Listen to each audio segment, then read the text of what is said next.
Hello అందరికీ. ఈరోజు రాగి పిండితో ఉప్మా ఎలా ప్రిపేర్ చేసుకోవాలో చూసేద్దాం.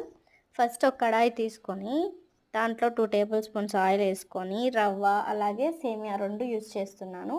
ఇవి వేయించుకొని పక్కన పెట్టుకుందాం. తర్వాత ఒక గిన్నె తీసుకొని 2 టేబుల్ స్పూన్స్ ఆయిల్, ఆవాలు, పచ్చెనగపప్పు, మినప్పప్పు, దీంతోపాటు పల్లీలు కూడా యాడ్ చేసుకొని వేయించుకుందాం.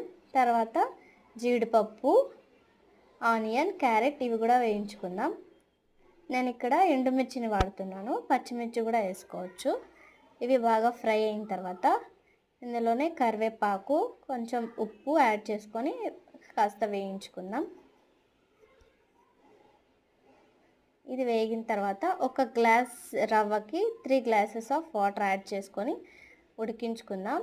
ఇవి బాగా ఉడికిన తర్వాత మనం వేయించుకున్న రవ్వను కూడా ఇందులో యాడ్ చేసుకొని సిమ్లో పెట్టుకొని అలాగే రాగి పిండి కూడా యాడ్ చేసుకొని అంతా